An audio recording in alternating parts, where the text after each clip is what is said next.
Looking for Mr.Goodbar is a 1977 drama directed by Richard Brooks and starring Diane Keaton, Richard Gere, Tuesday Weld, William Atherton, Alan Feinstein, Tom Berenger, and Levar Burton.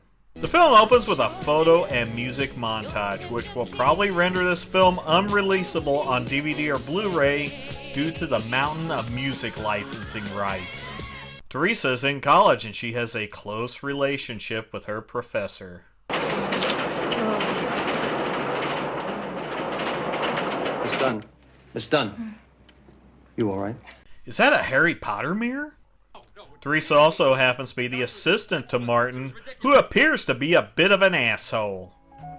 And you want to be a teacher? Yes. It's ridiculous. I like kids. Why not? You don't have any. There's a question on whether they are going to get it on or not. Then we're treated to a polio treatment montage.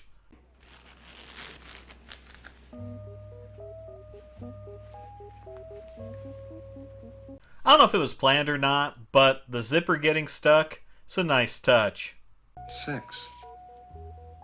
Between teacher and student. Is improper. Immoral. Illegal. Is it really illegal? Then they get it on.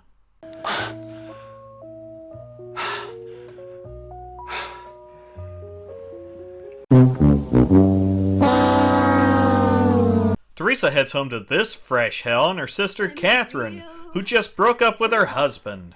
For the past 6-7 months, I've been living with a man. Oh. Well, actually 2 men. One in Chicago and one in New York. Oh. The real problem is that I'm pregnant.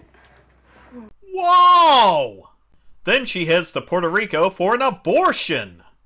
Teresa goes to class, not fantasizing this time, then stops at Higbee's to admire that Rev Ryder BB rifle.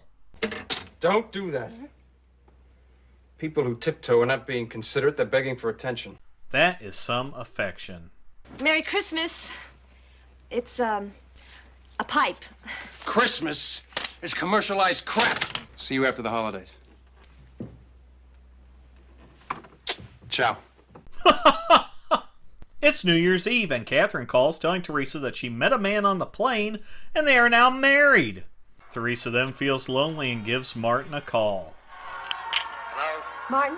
Yeah? Happy New... How could you make such a call? What, were you drunk? That went well. Catherine returns home with her new hubby, and it's a little awkward. Teresa then gets a phone call and gets the fuck out of there. Apparently they got it on and it becomes an advertisement for all kinds of tobacco products. Then she asks Martin a question. I wonder, why is it after we make love, we never talk or touch or anything? I just can't stand a woman's company right after I fucked her. This guy's an asshole. She fucking leaves again and comes face to face with her guilt on the subway. She graduates and it's time for summer vacation. When will I see you? You're not. Hopefully he lets her down easy. It's over, that's all. We had a long, fine thing together.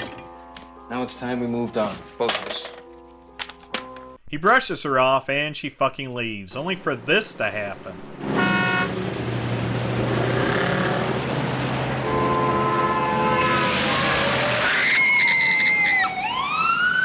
Holy shit!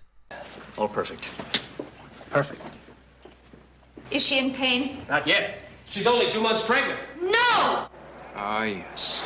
Love. What the hell's going on? Teresa hits the bars and meets this handsy guy, then stops by Catherine's where they smoke some dope and watch some vintage porn. I wonder if anybody's going to give Teddy Bear a kiss at this party. She wakes up the next morning and finds the remains of an orgy. She heads home and Dad is pissed. I called Bridget, I called the police, I called the hospitals.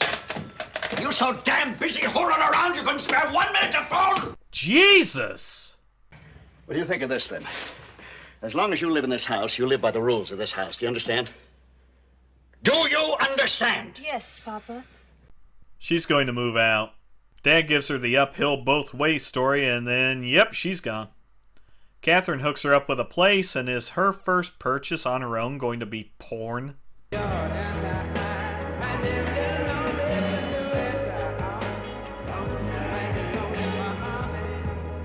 Does every teacher hump a pillow before the first day of school? Teresa teaches deaf children. One of her students has a brother that is Levar Burton. You know, why wasn't anyone worried about these brick and mortar establishments when the internet wiped them all out? Here's some more teaching. Then she's at a bar filled with old people and a coked up Richard Gere. He makes a pickpocket attempt, then comes over to make a move on Teresa. Yeah, I seen the movie. Al Pacino or something, right? He makes her an offer she can't refuse, and holy shit, he's Batman. Here's some more teaching. Amy, those are cookies for you. I hope you brought enough for everybody. Teresa brings Amy to her home to find William Atherton. Animals in the zoo eat for the better. 3 of you, right? So your man friend has to The leave. man stays. Or they'll cut off your welfare. And without welfare, you cannot support your children. You try to raise 2 kids. I guess not only was he an 80s dick, he was also a 70s dick, too. She ends up in his car having a discussion that goes great. Miss? I'd like to see you again. What for? Burn. She picks up Catherine, who is regretting the swinging lifestyle, and this sells Teresa on getting some birth control. I just want to make sure of one thing. No kids. Permanently? Yes. May I ask why? No. How's it, Amy Jackson? Oh, hey. All she needed was a chance, and your lie gave it to her. No, I didn't exactly lie. I just didn't tell the whole truth. I don't know. I just don't know. And her new hearing aid, I don't know how you got it or where, but really, thanks a lot. This is stalking, but at least a dick hooked Amy up with a hearing aid. In exchange for not being a dick, Teresa brings him home to meet her folks. How awesome were the 1970s? Price is Right was on at night. Dad's impressed with James, much to Teresa's disgust, and she's back at the bar. Hey, look, it's Tony! Are you a Bible freak? It was a different book the last time we met. I met where? Here. Shit, he doesn't even remember meeting her. They promptly go back to her place to get it on.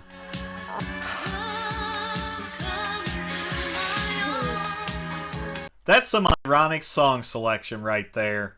Tony then tells poems, and I guess that's a switchblade. 40 years later, we could mistake it for a vape pen.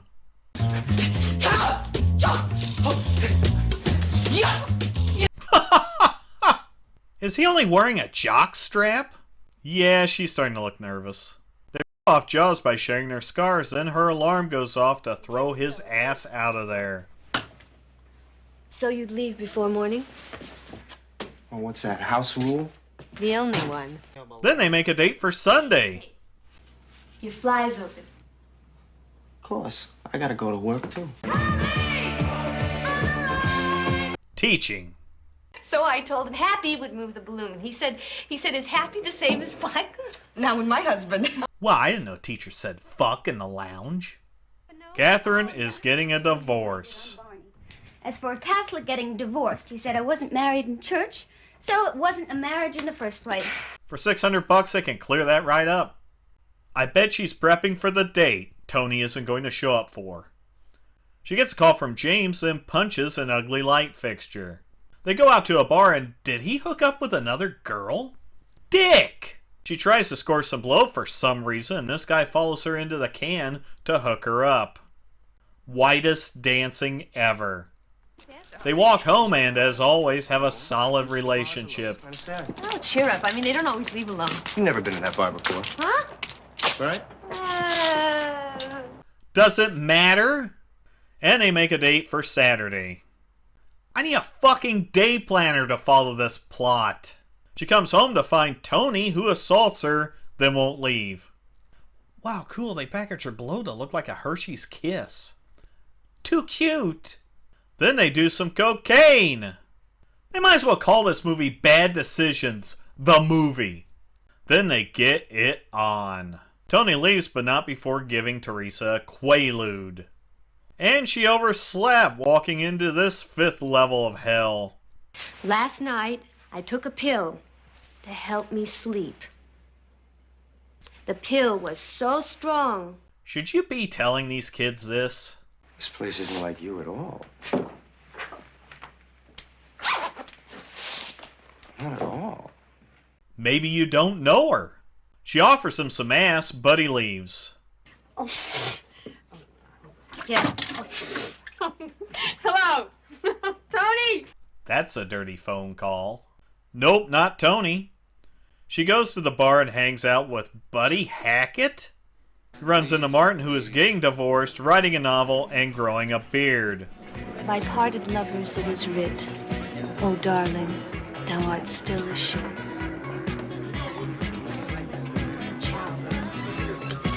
Groomed his ass. Can you just show up at a school like this? They get together for dinner and James has his Dear Penthouse Forum moment.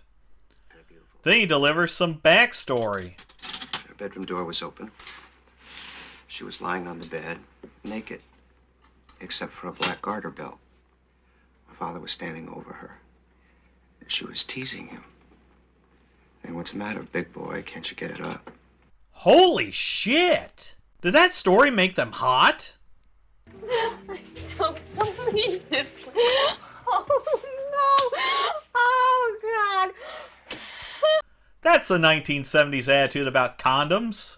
Well, the story about my mother and my father, it never happened.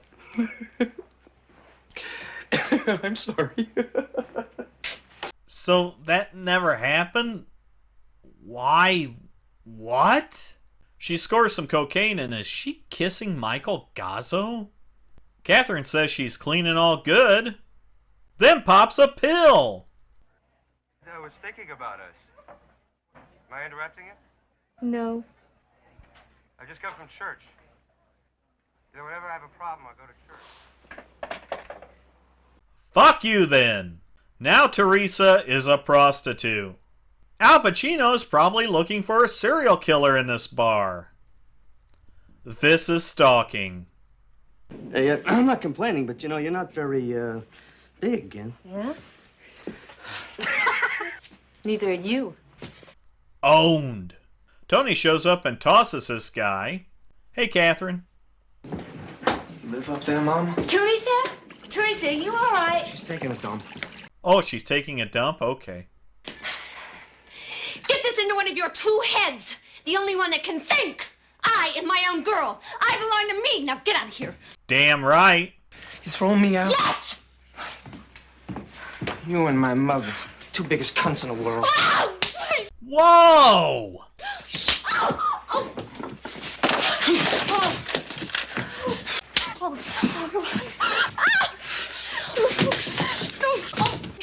Jesus Christ! Thankfully, Catherine shows up to deliver first aid with a popsicle. More teaching.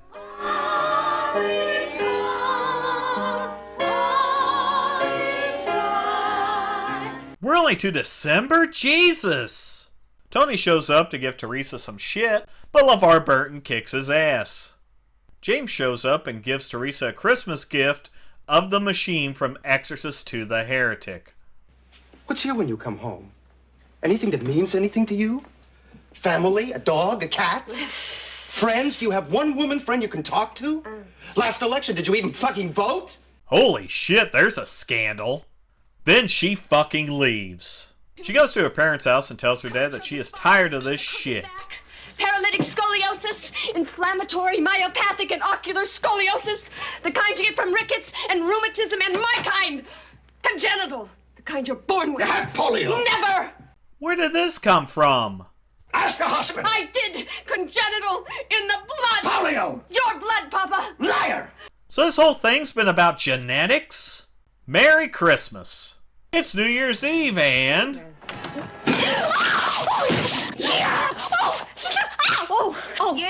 his limb. It's the story of my life. That is not cool after the assault earlier in the film. She showers as Tony breaks in.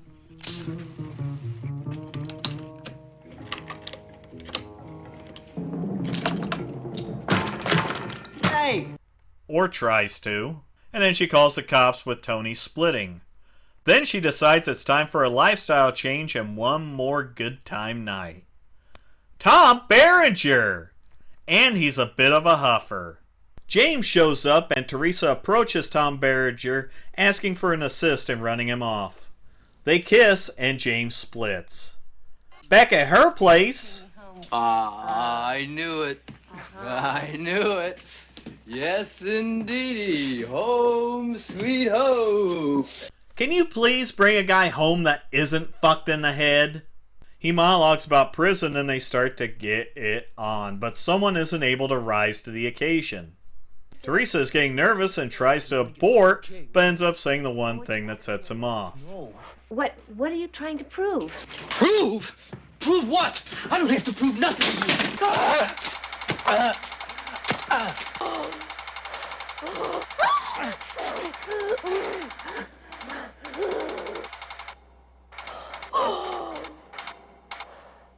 Well, the ending really brought on a case of depression.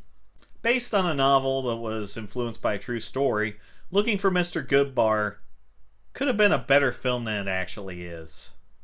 The movie has no real method to its madness. It jumps all over the place and probably could have been cut by 20 or 30 minutes. The runtime is just too much.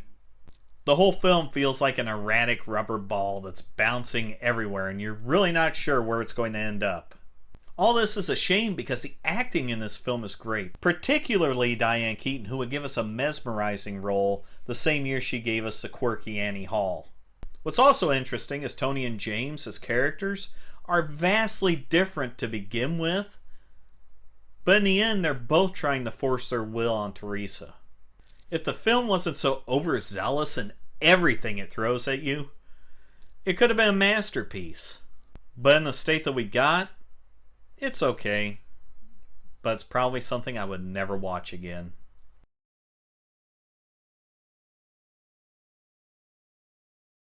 Kiss my ass.